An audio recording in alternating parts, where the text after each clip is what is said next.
Hello everyone मरम छात्र छात्री आज आम क्लास 10 समाज विज्ञानर अर्थनीति विज्ञान खंडर द्वितीय अध्याय अर्थनैतिक उन्नयन এই পাঠটোৰ পৰিকল্পনা নামৰ যি বিষয়বস্তু আছে সেই সম্পৰ্কে আলোচনা কৰিম। আশা কৰো প্ৰত্যেকে ভিডিঅটো শেষলৈকে চাবা আৰু আগৰ ভিডিঅসমূহ তোমালোকে চাই লবা। একফালৰ পৰা যদি প্ৰত্যেকটো ভিডিঅ তোমালোকে সিৰিয়েলি চাব পাৰা তেতিয়াহলে বিষয়বস্তুসমূহ বুজাত সহজ হ'ব। গতিকে সকলোৱে মনোযোগ সহকাৰে আজি ক্লাছটো গ্ৰহণ কৰিব বুলি আশা ৰাখিছো। চাবা আমি ইতিমধ্যে অৰ্থনৈতিক উন্নয়ন নামৰ পাঠটোৰ কিছু বিষয়বস্তু আলোচনা কৰিছো। ইয়াৰ পৰৱৰ্তী বিষয়টো হৈছে পৰিকল্পনা। তো পৰিকল্পনা সম্পৰ্কে আজি আলোচনা কৰিম। চাবা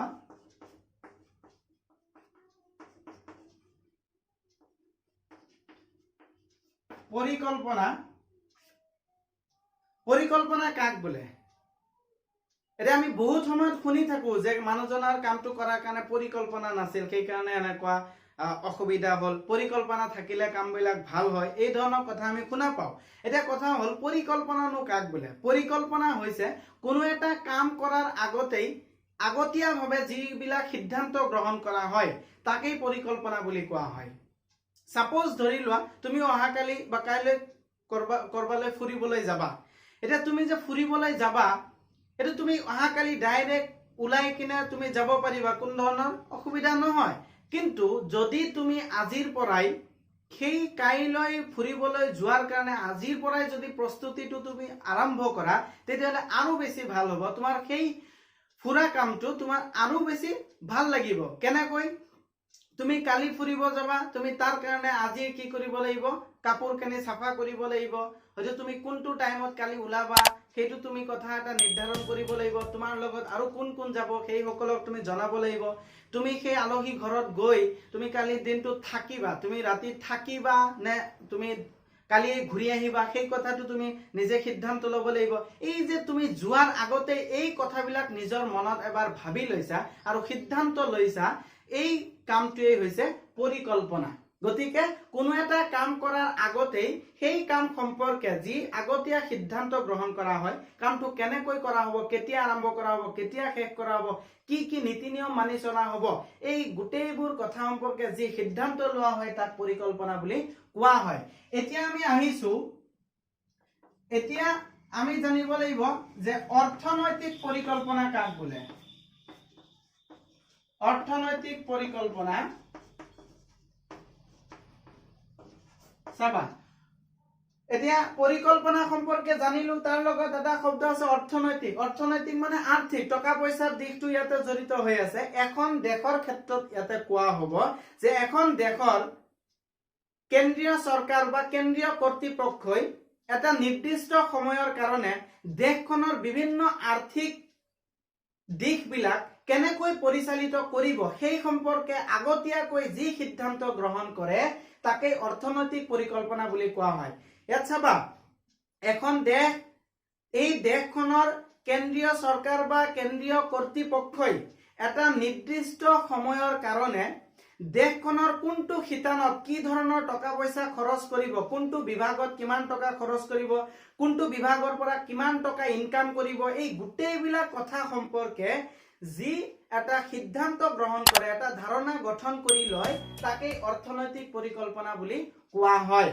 এতিয়া তাৰ পিছত আমি জানিব লাগিব ভাৰতবৰ্ষৰ কথা। ভাৰতবৰ্ষত কি কৰা হয়? অৰ্থনৈতিক পৰিকল্পনা কৰা হয়। আৰু এই ভাৰতৰ অৰ্থনৈতিক পৰিকল্পনাটো 5 বছৰ মূৰে মূৰে কৰা হয়, অৰ্থাৎ 5 বছৰৰ কাৰণে কৰা হয়। 5 বছৰৰ কাৰণে ভাৰতৰ পৰিকল্পনাটো যিহেতু 5 বছৰৰ কাৰণে কৰা হয় আৰু 5 বছৰ মূৰে মূৰে পৰিকল্পনা কৰি থকা হয়, সেই কাৰণে এই পৰিকল্পনাক পঞ্চবাৰ্ষিক পৰিকল্পনা বুলি কোৱা হয়। পঞ্চবাৰ্ষিক পৰিকল্পনা। লক্ষ্য কৰিবা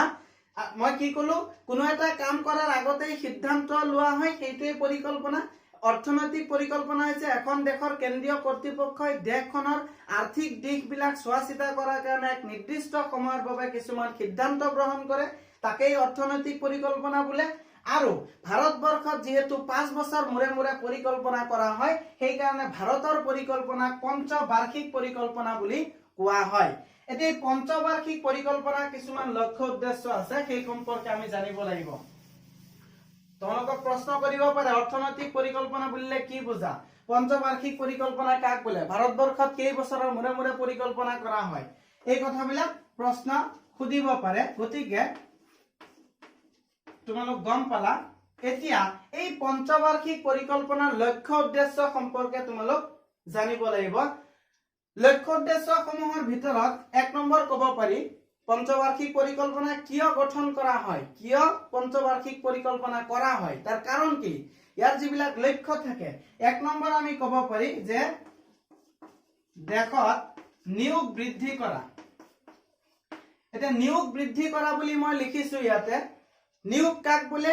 মানুহক চাকৰি বাকৰি দিয়া বিভিন্ন কামত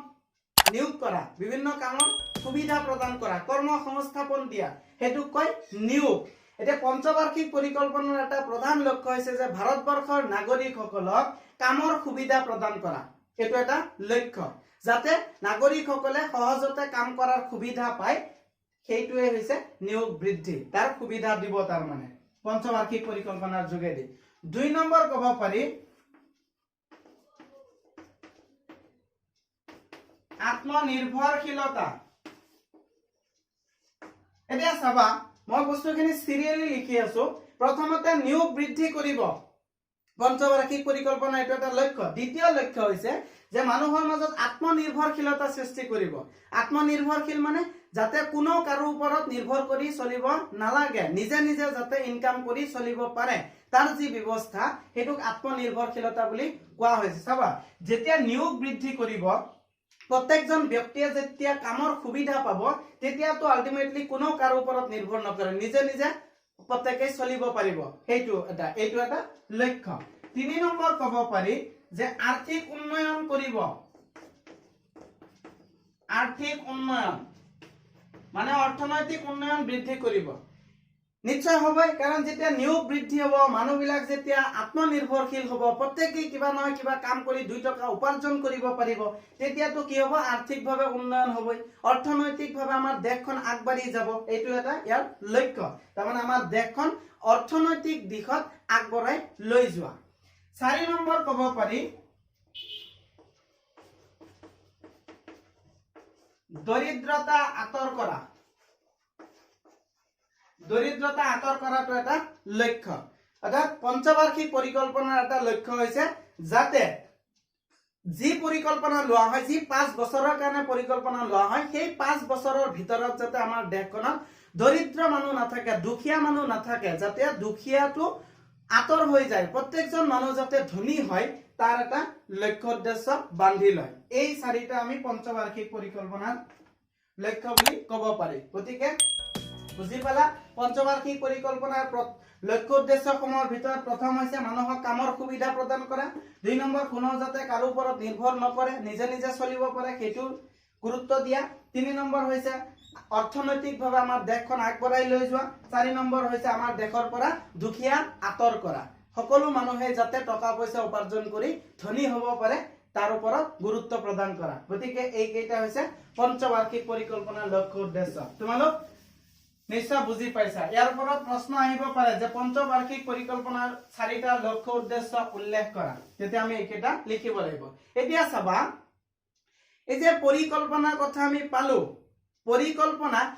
1951 পৰা আৰম্ভ কৰি আজিলৈকে পঞ্চবাৰ্ষিক পৰিকল্পনা হৈ আছে ভাৰতবৰ্ষত গতিকে ইমানবোৰ পৰিকল্পনা যে হৈছে এই গোটেইবিলাক পৰিকল্পনা সম্পৰ্কে আমি পৰিকল্পনাৰ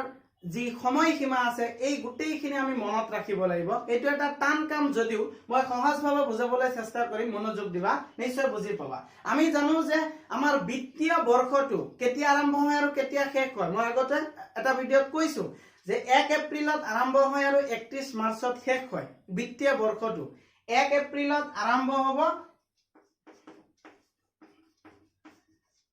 আৰু 31 মাৰ্চত শেষ হ'ব গতিকে প্ৰত্যেকটো পঞ্চবাৰ্ষিক পৰিকল্পনা এপ্ৰিলৰ 1 তাৰিখে আৰম্ভ হ'ব আৰু 5 বছৰ পিছত মাৰ্চৰ 31 তাৰিখে শেষ হ'ব এই কথাটো ফিক্সড আমি জানিলো পিছত মই সময়খিনি উল্লেখ কৰি আছো তাৰ আগতে ইয়াতে এটা কথা তোমালোকে মনত ৰাখিবা 1966 ৰ পৰা 69 1978 ৰ পৰা 1980 1990 ৰ পৰা 1992 এই তিনিটা লাইনত যি সময়সীমা আছে সেইখিনি তোমালোক মনত ৰাখিব লাগিব এইখিনি এক্সট্ৰা কৈ যদি মনত ৰাখিব পাৰা বাকিখিনি তুমি এটা এটা কৈ উলাব পাৰিবা তোমালোক হয়তো এতিয়ালৈ ধৰিব পৰা নাই ইয়াতে কোৱেশ্চন বিলাক কেনেকুৱা ধৰণৰ হ'ব প্ৰশ্ন কৰিব যে ভাৰতবৰ্ষত কোন প্ৰথমতে পঞ্চবাৰ্ষিক পৰিকল্পনা কেতিয়া হৈছিল প্ৰশ্ন কৰিব যে ভাৰতবৰ্ষত তৃতীয় পঞ্চবাৰ্ষিক পৰিকল্পনাৰ সময়খিনি উল্লেখ কৰা তেতিয়া তুমি কেনেকৈ উলাবা 1951 চনৰ পৰা আজিলৈকে পঞ্চবাৰ্ষিক পৰিকল্পনা হৈছে 5 বছৰ মূৰে মূৰে বহুত কেইটা পৰিকল্পনা হৈছে তাৰ সময়বিলাক সহজতে আমি কেনেকৈ উলাব পাৰি তাৰ এটা উপায় মই এনেকৈ লিখিলো 1966 ৰ পৰা 69 1978 ৰ পৰা 80 1990 ৰ পৰা 92 এই তিনিটা লাইনত যি সন আছে যি সময় আছে এইখিনি পৃথককৈ মনত ৰাখিবা আৰু এইফালে আমি এটা এটা কৈ আমি সময়খিনি উল্লেখ কৰিব পাৰিম চাবা মই আগতে কৈছো যে 1 এপ্ৰিলত আৰম্ভ হ'ব 31 মাৰ্চত শেষ হ'ব হেতু মই বাৰে বাৰে নিলিখো প্ৰত্যেকটোৰ ক্ষেত্ৰতে এনেকুৱা ধৰণৰ কথাটো আহিব 1951 প্ৰথম কথাটো মনত ৰাখিব লাগিব যে পঞ্চবাৰ্ষিক পৰিকল্পনা আৰম্ভ হৈছিল প্ৰথমতে হৈছিল 1951 চনত আৰু যদি আমি জানো যে 5 বছৰৰ কাৰণে হয় পৰিকল্পনাটো 5 বছৰ যদি হয় তেনেহলে 51 ত আৰম্ভ হলে নিশ্চয় কি হ'ব 56 ত শেষ হ'ব 5 বছৰ এতে 1951 ৰ 1 এপ্ৰিলত আৰম্ভ হৈছে আৰু 56 ৰ 31 মাৰ্চত শেষ হৈছে চাবা 51 ৰ 1 এপ্ৰিলৰ পৰা 52 ৰ 31 মাৰ্চলৈ 1 বছৰ 52 ৰ পৰা 3 লৈ 2 বছৰ 53 ৰ পৰা 54 লৈ 3 বছৰ 54 ৰ পৰা 55 লৈ 4 বছৰ আৰু 55 ৰ পৰা 56 ৰ 55 ৰ 1 এপ্ৰিলৰ পৰা 56 ৰ 31 মাৰ্চলৈ ই হ'ব 5 বছৰ গতিকে গম পালো যে প্ৰথম পঞ্চবাৰ্ষিক পৰিকল্পনাৰ সময়সীমাটো হৈছে এনেকুৱা ধৰণৰ 1951 ৰ 1 এপ্ৰিল তাৰিখে আৰম্ভ হৈছিল আৰু 1956 ৰ 31 মাৰ্চ তাৰিখে শেষ হৈছিল এতিয়া 2 নম্বৰটো চাবা তেনেহলে কি হ'ব 1956 ৰ 31 মাৰ্চত শেষ হৈছে তেনেহলে আকৌ 1956 ৰ 1 এপ্ৰিল তাৰিখে আকৌ আৰম্ভ হৈছে দ্বিতীয় পঞ্চবাৰ্ষিক পৰিকল্পনা গতিকে 56 ৰ 1 এপ্ৰিলত আৰম্ভ হ'ল এইবাৰ 61 ত শেষ হ'ল যদি প্ৰশ্ন কৰে যে দ্বিতীয় পঞ্চবাৰ্ষিক পৰিকল্পনাৰ সময়সীমা উল্লেখ কৰা তেতিয়া হ'ব দ্বিতীয় পঞ্চবাৰ্ষিক পৰিকল্পনা 1956 ৰ 1 এপ্ৰিলত আৰম্ভ হৈছিল আৰু 61 ৰ 31 মাৰ্চ তাৰিখে শেষ হৈছিল এইবাৰ 3 নম্বৰ আমি যদি লিখিব যাও তেতিয়া হলে কি হ'ব 1961 আৰম্ভ হ'ব 1961 ৰ 1 এপ্ৰিলত আৰম্ভ হ'ব আৰু 66 ৰ 31 মাৰ্চত শেষ হ'ব এইবাৰ চাবা এই যে 4 নম্বৰ কি হ'ব 1966 ত আৰম্ভ হ'ব লাগিছিল কিন্তু এই ইয়াতে যে লিখি থৈছো যে 1966 ৰ পৰা 69 সেই কথাটো মই অলপ পিছত কৈ আছো তাতে এটা বুজি পাব লগা কথা আছে হেকলৈ চালে গম পাবা এটো মই পিছত কৈ আছো এই সময়খিনি এতিয়া বাদ দিয়া 66 ৰ পৰা 69 এই সময়খিনি বাদ দি ইয়াতে লিখিম আমি 1969 এই যে 66 67 68 69 9ত শেষ হ'ল তাতে ইয়াতে 9 আহিব 1969 ত আৰম্ভ হ'ল আৰু 5 বছৰ ধৰিলে কিমান হ'ব এটো 74 ত শেষ হ'ব ইয়াৰ পিছত 5 নম্বৰ হৈছে 1974 ৰ পৰা 78 এইখিনি সময় আমি পালো এটো তলত ঠাই নাই ওপৰত লিখিব লাগিব চাবা এতিয়া 6 নম্বৰ মই ইয়াতে লিখি আছো কি হল 1974 ৰ পৰা 1978 এই আছবা 78 ইয়াতে 78 ৰ পৰা এটো আৰম্ভ হৈছে 80 লৈ তাৰ মানে 80 শেষ হৈছে ইয়াতে আমাৰ 1980 আহিব 1980 ৰ পৰা 85 আহিব তাৰ পিছত 7 নম্বৰত আহিব 1985 ৰ পৰা 1990 এবাৰ 8 নম্বৰত চাবা এই যে 1990 ত আৰম্ভ হৈছে 92 ত শেষ হৈছে এই কাৰণে ইয়াতে 19 আহিব ইয়াতে 1992 আহিব 1992 ৰ পৰা ইয়াতে 97 আহিব হল ইয়াৰ পিছত 9 নম্বৰ মই এফালে লিখিছো এটা 1997 ত আৰম্ভ হলে হেতু গৈ 2002 চন পাব 10 নম্বৰ 2002 ত আৰম্ভ হলে হেতু 2007 চন পাব 11 2007 ত আৰম্ভ হলে 5 বছৰ পিছত 2012 হ'ব আৰু 12 নম্বৰত হ'ব 2012 চনত আৰম্ভ হলে 2017 শেষ হ'ব এইখিনি হৈছে তাৰ সময়সীমা সবা সহজতে উলাব পাৰিবা এই তিনিটা সময় খালি মনত ৰাখিবা 1966 ৰ পৰা 69 78 ৰ পৰা 80 90 ৰ পৰা 92 এইখিনি পৃথককৈ মনত ৰাখিবা ৰাখাৰ পিছত 51 ৰ পৰা আৰম্ভ কৰিবা 1951 ত আৰম্ভ হৈছে 56 ত শেষ হৈছে 5 বছৰকৈ হিচাপ ধৰিবা 56 ত আৰম্ভ হলে 61 ত শেষ এনেকৈ তুমি সোৱা এটা কৈ হিচাপ কৰি যোৱা প্ৰত্যেকটোৱে তেনেকুৱা হৈছে এই 97 ত আৰম্ভ হৈছে 5 বছৰ ধৰিলে 2 চনত শেষ হ'ব 2 ত যদি আৰম্ভ হয় 5 বছৰ যোগ কৰিলে 7 হ'ব 7 ত 7 ৰ লগত আকৌ যোগ 5 যোগ হ'ব এটো 12 ত শেষ হ'ব 12 চনত আৰম্ভ হলে 2017 ত শেষ হ'ব এতিয়া কথা তোমাক প্ৰশ্ন কৰিব পাৰে আমি তেনেহলে গম পালো যে কেইটা হল পৰিকল্পনা একৰ পৰা আৰম্ভ কৰি 12 নম্বৰ পৰ্যন্ত হৈছে 2017 লৈ যি পৰিকল্পনা হৈছে হেতু 12 নম্বৰ দ্বাদশ পঞ্চবাৰ্ষিক পৰিকল্পনা বুলি কোৱা হয় এটা তোমাক যদি প্ৰশ্ন কৰে যে 10 নম্বৰ পঞ্চবাৰ্ষিক পৰিকল্পনাৰ সময়সীমা উল্লেখ কৰা তেতিয়াহলে তুমি ডাইৰেক্ট 2002 ৰ পৰা 2007 বুলি তোমাৰ মনত নাথাকিব পাৰে যদি মনত নাথাকে তেতিয়াহলে তুমি খুব কম সময়ৰ ভিতৰত এনেকৈ স্পিডত লাইন বিলাক লিখিলে তুমি কেই নম্বৰ পৰিকল্পনা কিমান সময়ত আছে সেই কথাটো তুমি উলাব পাৰিবা এতিয়া আহু এই তিনিটা লাইনলৈ ইয়াতে ঘটনাটো হৈছে কি আসলতে ভাৰতবৰ্ষ পৰিকল্পনা কৰা হয় 5 বছৰ মুৰে মুৰে কিন্তু